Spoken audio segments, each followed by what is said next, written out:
Tucker Carlson made some comments yesterday on Steve Bannon's War Room podcast, warning President Trump not to get us involved in a major war with Iran.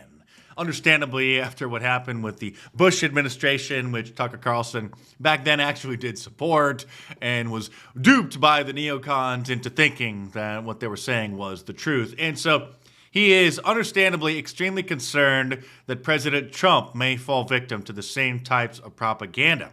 But President Trump, not very happy about Tucker's comments and then clapped back. A lot of people now extremely concerned after President Trump's comments back to Tucker Carlson that he's sold out America and he's getting us involved in another world war in the Middle East and another one of Israel's problems. But that may not, hopefully at least, at this point it's not, and may not be the case. So let's get into all of it. I actually really love Trump. I think he's a deeply humane, kind person. And I am saying this because I'm really afraid that my country's going to be further weakened by this. I think we're going to see the end of American empire, obviously. Other nations would like to see that, and this is a perfect way to scuttle the USS America on the shoals of Iran. But it's also going to end, I believe, Trump's presidency and effectively end it.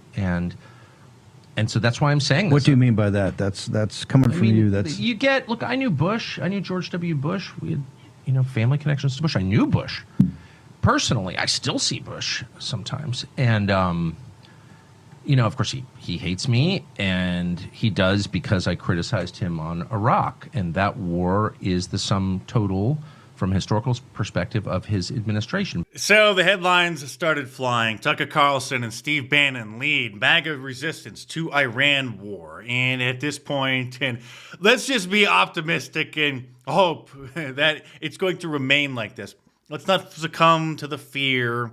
It's very easy for people to start getting concerned and start worrying about the worst case scenarios, which often, usually, do not happen. So very different when President Trump is just not stopping Israel from attacking Iran versus joining in the attack versus putting troops on the ground like George W. Bush did in Iraq, specifically for the regime change, which obviously we all know was based off of the WMD neocon hoax. President Trump did respond to him on Truth Social, and when I saw screenshots of this going around, I gave it a 50% chance that it could have been a fake parody screenshot. So being your trusted media analyst, I did my due diligence, went directly to the source, and it is real, where he did post, "Somebody please explain to kooky Tucker Carlson that Iran cannot have a nuclear weapon."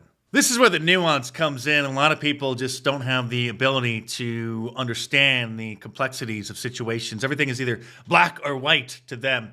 This may actually be true, okay? I mean, the Iranian leadership are completely insane. I don't even think they allow women to drive over there, force them to wear burqas everywhere. And so it is understandable that their enemies in the region, primarily Israel, doesn't want them to have a nuclear weapon. Now, would they be able to hit us with their nuclear weapon? No. Iran couldn't even send a postcard to the United States, let alone any of their missiles, okay? So they're definitely not a threat to us here, but of course, Israel's problems always become America's problems. Not that it should be that way, but the way that our foreign policy works due to, certain influences that you're not supposed to talk about that are operating in Washington, D.C. And before you start thinking, like I've already seen a bunch of tweets on Twitter, our people in MAGA world are just throwing Trump out, the baby out with the bathwater, thinking that he is now getting us involved in the conflict. President Trump did reject the Israeli plan to kill the Iranian supreme leader. And French President Macron says that Trump made a move for a ceasefire between Israel and Iran. He wants to start the negotiations again. He did kind of warn them that this was coming if they didn't settle the Iranian nuclear deal with the United States. And then the day after the 60-day window expired is when Israel hit them. And President Trump is telling our allies that the United States is not going to get involved unless Iran targets Americans, which is why we should be on the lookout for a false flag attack, which usually precedes just about every major military conflict and war in order to dupe the general public into supporting it. But President Trump resisting getting involved, understands the mess that would create by us getting involved and is hoping that we won't get involved. Of course, the media is spinning it like this. Trump says it's possible that the U.S. will get involved in the Israel-Iran conflict. Well, anything is possible, and as he said, as long as they don't target Americans. And even if they did, I highly doubt that it would be an Iraq situation, a foot invasion, a full-blown invasion. He would send some of our missiles over there to retaliate, just like he did in Syria in 2017, which caused a lot of pro-Trump MAGA people to announce that they were getting off the Trump train because Donald Trump sold us out. Man, they all conveniently forgot about that. Just like they forgot that President Trump did kill one of the Iranian generals in a drone strike back, was it like in 2020? Same thing happened. People threw him under the bus. Oh my God, he's starting World War III. And here we are 5 years later, nothing happened.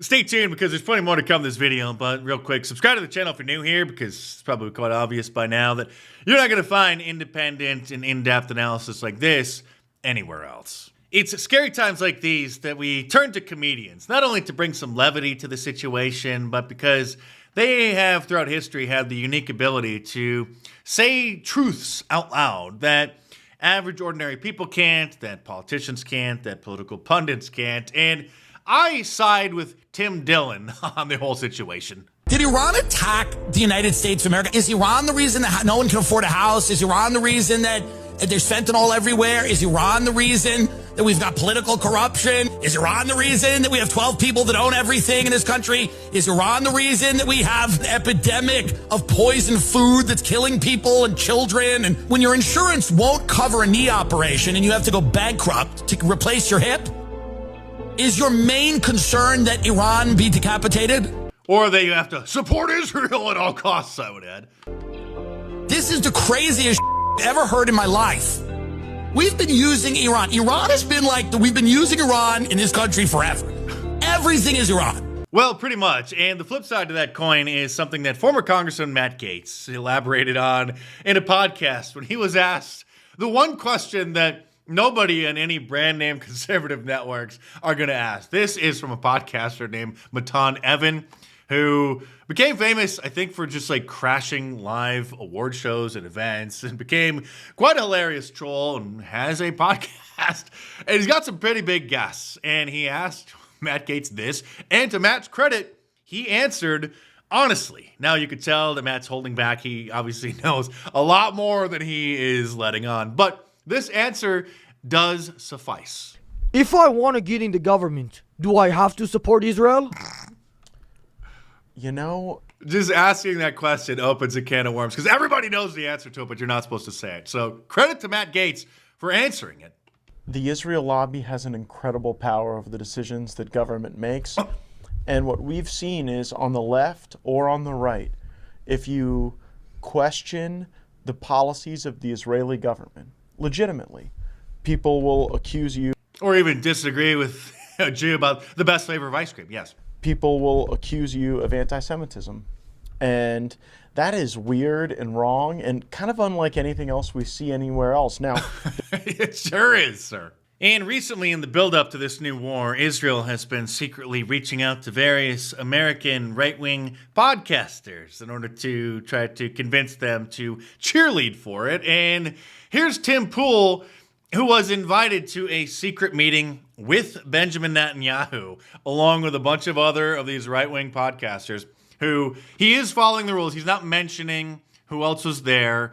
That's part of the Chatham House rules. That's basically the rules that the Bilderberg group has. But to Tim's credit, he is admitting that he was there and what the meeting was about, and that he really didn't want to go along with anything that Benjamin Netanyahu was trying to sell him. He was accusing you of meeting with Netanyahu. And I met with Netanyahu, indeed.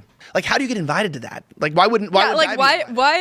Yeah, why is Netanyahu meeting with all of our right-wing influencers? Well, yeah, but I'm saying, but why would he want to? Why would a foreign leader then want to meet with you because you have a big podcast in America? Like, because he's advocating for U.S. support for their war with Iran. So, but why would he need to talk to you to raise it's called support? Lobbying.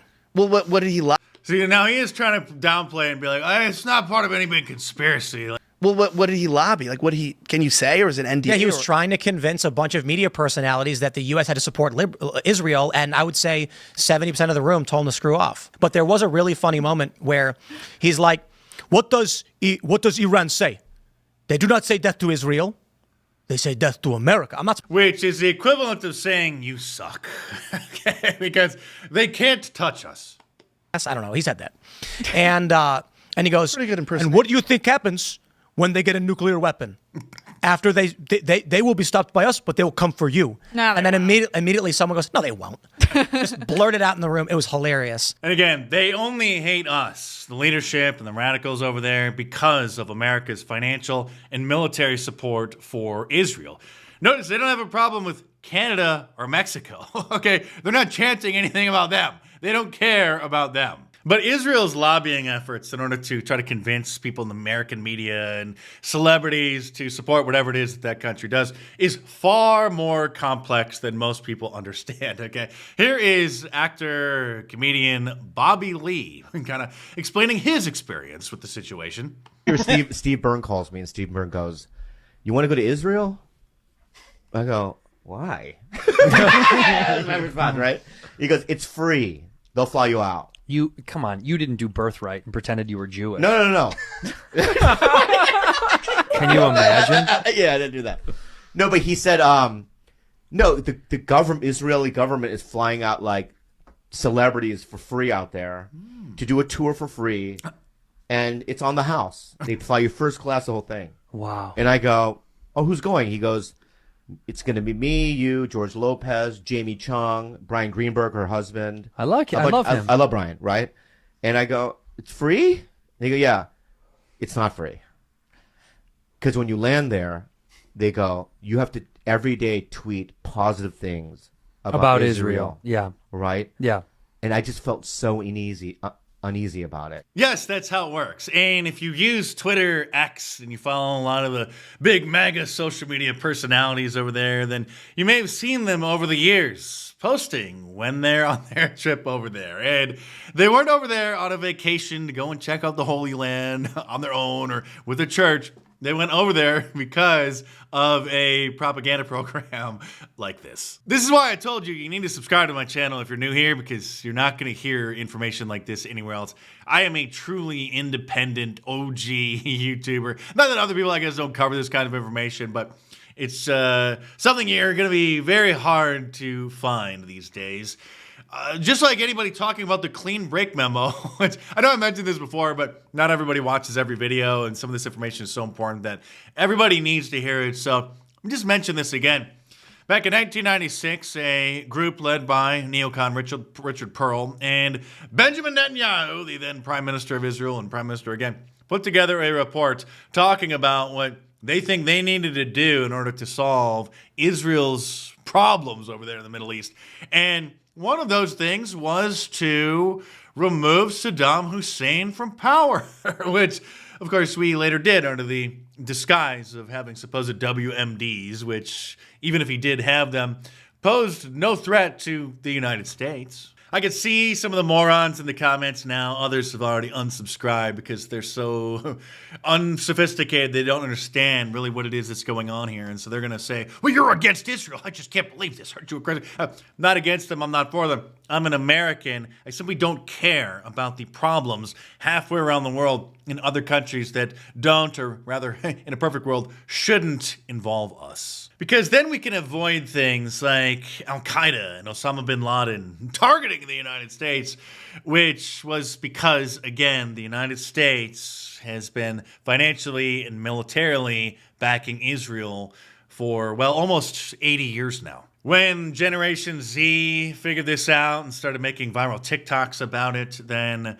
Bin Laden's letter to America, which explained this, was then censored from the London Guardian's website because obviously there are certain truths that once the general public start to understand them, very uncomfortable and an obstacle for neocon foreign policy. Some patriots like Pat Buchanan back in the 90s, Ron Paul for decades and decades and decades, here again during the 2008 presidential campaign, tried to tell everybody about this.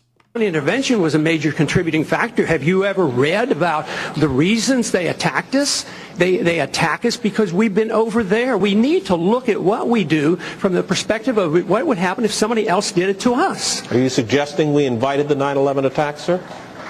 I'm suggesting that we listen to the people who attacked us and the reason they did it. That would make too much sense, sir. Just like listening to the people who wanted TikTok to be banned makes too much sense when you really understand the real reason for it. It wasn't because it's a Chinese spyware system. That was okay. It wasn't that it was causing a widespread gender-bending pandemic to infect the minds of millions of the youth. That was okay. No, it was only after the latest dust-up in the Middle East between Israel and Gaza that people started criticizing Israel's response that the powers that be started organizing in order to suppress those kinds of comments. We were able to sort of learn from that experience. We refined the approach. We worked with him. We worked with the executive branch. So we had a bipartisan consensus. We had the executive branch, but the bill was still dead until October 7th.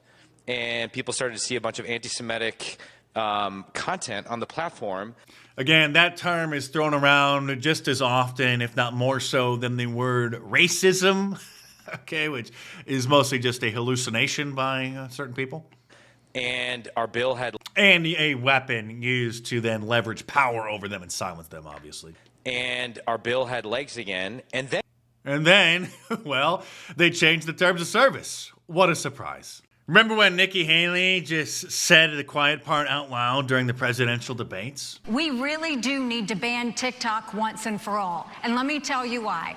For every 30 minutes that someone watches TikTok, every day, they become 17% more anti-Semitic, more pro-Hamas based on doing that. Let's see, that's a false dichotomy that they try to do. So if you just don't want to be involved over there, if you're just sad for the innocent Palestinian women and children that are caught up in this conflict, then obviously you must side with Hamas then.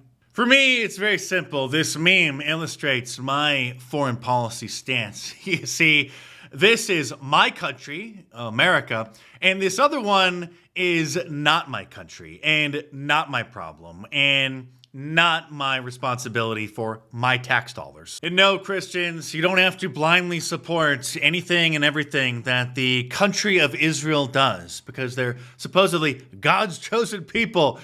Christians are God's chosen people. Israel, most people don't know, is not a religious country. It's not like these Muslim religious countries. It is a secular country. They are mostly Jewish by ethnicity. People don't understand this because Judaism is an ethno-religion. So the term Jewish means two different things or both different things depending on the context. So it can mean someone who is ethnically Jewish or someone who is religiously Jewish or someone who is both ethnically and religiously Jewish. The country is not a Jewish religious country. And a lot of well-meaning Christians are duped by out-of-context Bible verses and believe that Genesis 12 verse 3 says that God commands that you must support Israel no matter what. Any kind of criticism, no matter how valid, is against God. And you will not be blessed anymore because it says that if you bless Israel, then you'll be blessed. Curse Israel, you will be cursed. At the time that this Bible verse was written, Israel wasn't even a country. And it's not talking about a country. It's talking about a group of people. The term Israel meant those who are God's people. But again, the majority of Jews in Israel don't even believe in God at all, okay? Let alone follow the Jewish religion, let alone believe in Jesus. And if you're going to follow what the Old Testament says, word for word, literally, then why are so many Christians eating ham sandwiches and eating lobster? Because the Old Testament explicitly and specifically condemns that. So you are violating God's rules by eating ham sandwiches and having shrimp and lobster if you're going to follow down that same line of logic. This was another doozy, wasn't it? I don't like even talking about it. Like I said, I'm America first, America only. But when certain stories start dominating the media and the social media feeds, being a media analyst, I feel it's my duty to cover them in a fair, unbiased, and independent way. So Thanks for watching. Subscribe to the channel if you're new here. If you want to sponsor my work, head on over to my locals page by clicking the link in the description below. It's $5 a month.